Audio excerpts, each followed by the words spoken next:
Alors, contre les intellectuels. parlons un tout petit peu de l'opposition camerounaise aujourd'hui. Vous êtes très intéressé par des questions politiques, notamment on vous voit avec des positions très favorables à celles du MRC. Vous soutenez, par exemple, le fait que le président du MRC, Maurice Kamto, ne devrait pas subir ce qu'il subit en ce moment avec, avec tous ses militants et ses sympathisants. Est-ce que vous n'êtes pas, vous aussi, victime non seulement de ce positionnement, mais est-ce que vous croyez aujourd'hui que le régime veut tout faire pour dissoudre le MRC? Bon, la question n'est pas celle-là. La question, c'est toujours la défense des principes. Des principes. On est dans une république, donc il y a des lois. Donc, personne n'est au-dessus de la loi. Même Paul Biya n'est pas au-dessus de la loi. Oui. C'est-à-dire qu'il faut qu'on rappelle les choses élémentaires comme ça à ces gens qui s'agitent là beaucoup.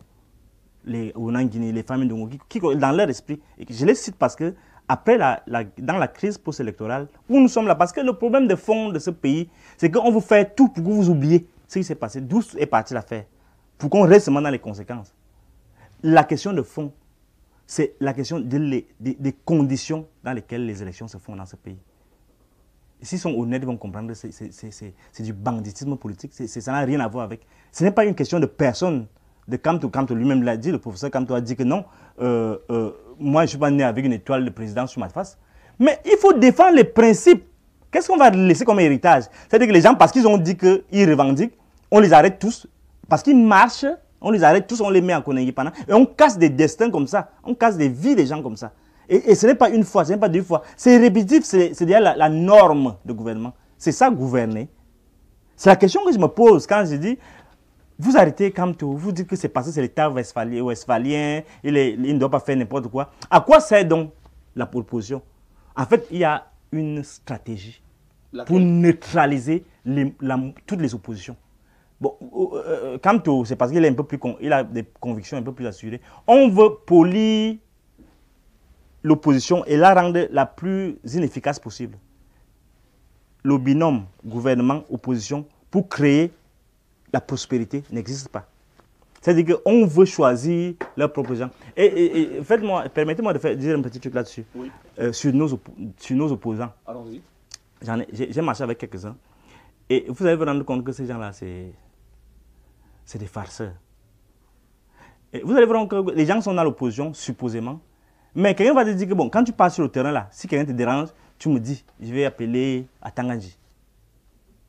Et tu te dis, mais ça, je marche avec un opposant.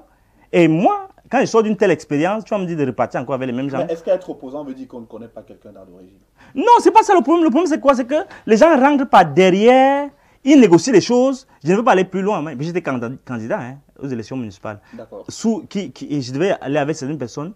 Avec quel parti politique? Et j'étais avec le PURS de Matomba au départ. Et avant ça, avant d'aller sur le terrain, j'ai dû discuter avec Cabral pendant quelques temps. Et je ne veux pas rentrer dans certains détails, mais je vais vous dire que ceux qui sont célébrés comme les opposants là, je ne pense pas qu'ils fassent vraiment de l'opposition. Ils sont quoi? Les opposants de l'opposition?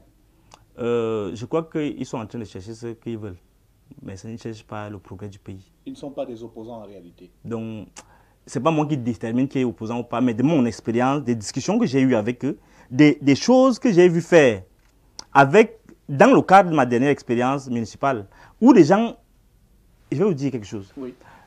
Dans ce pays, lorsqu'il y a élection, c'est supposé opposant. Ils négocient des trucs. Tu ne poses pas ta candidature ici, parce qu'ici c'est mon fief. Donc je suis prêt à négocier. Je peux donner les exemples de ce que je dis là, mais je ne le dirai pas ici. Mais j'ai vécu ça au Bala, avec un de ces leaders dont on parle beaucoup, oui, qui supposément serait de l'opposition. Et ça ne vous a pas frustré? Ça m'a plus que frustré. J'ai été dégoûté.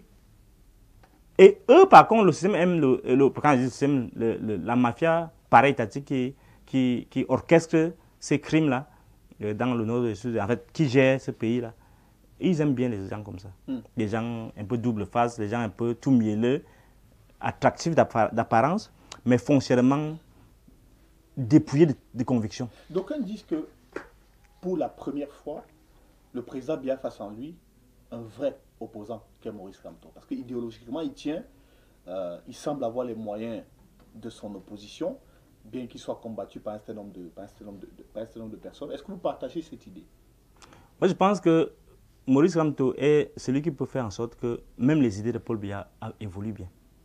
Comment ça? C'est-à-dire que je vous dis, quand je vois, je n'ai pas d'affinité quelconque avec les gens du MRC. Oui. Les gens sont surpris, les gens se disent peut-être que la cam talibani, les gros mots de machin, les gens s'imaginent même que je suis en contact avec quelques gens. Non, je suis un esprit libre qui analyse froidement les situations.